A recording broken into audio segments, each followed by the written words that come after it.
السلام علیکم ورحمۃ اللہ وبرکاتہ۔ آج ہم بات کریں گے بیٹھنے کے طریقے سے متعلق کہ آپ نے سنا ہوگا اکثر کہ گھوٹا مار کے نہیں بیٹھنا چاہیے۔ اللہ کے رسول صلی اللہ علیہ وسلم کو گھوٹا مار کے بیٹھے ہوئے دیکھا گیا، یعنی کہ اس طریقے سے بیٹھا جا سکتا ہے۔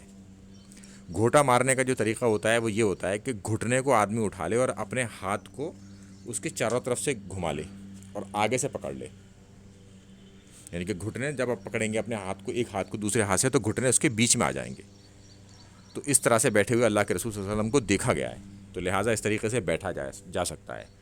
مگر جمعے کے خطبے کے دوران اس طریقے سے نہ بیٹھیں، چونکہ خطبہ سننے کے لیے اٹینٹیو ہو کے بیٹھا جائے گا، تو جمعے کے خطبے کے دوران اس طریقے سے نہ بیٹھا جائے، یعنی کہ گھوٹا مار کر۔ تو یہ بات میں نے واضح کر دی۔ عام طور پر ہم بیٹھ سکتے ہیں، کوئی پریشانی کی بات نہیں ہے، سنت طریقہ ہے، مگر خطبے کے دوران نہ بیٹھیں، چونکہ اس وقت ہمیں اٹینٹیو ہو کے خطبہ سننا ہے جمعے کے دن۔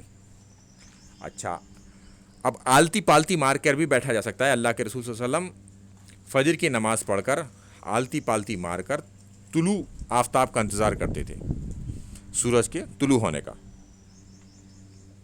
اور اپنی جگہ بیٹھے رہتے تھے وہ۔ تو لہٰذا پالتی مار کر بھی بیٹھا جا سکتا ہے، گھوٹے پر گھوٹا مار کر بھی بیٹھا جا سکتا ہے، بس خطبے کے دوران ہم گھوٹا مار کے نہیں بیٹھیں گے۔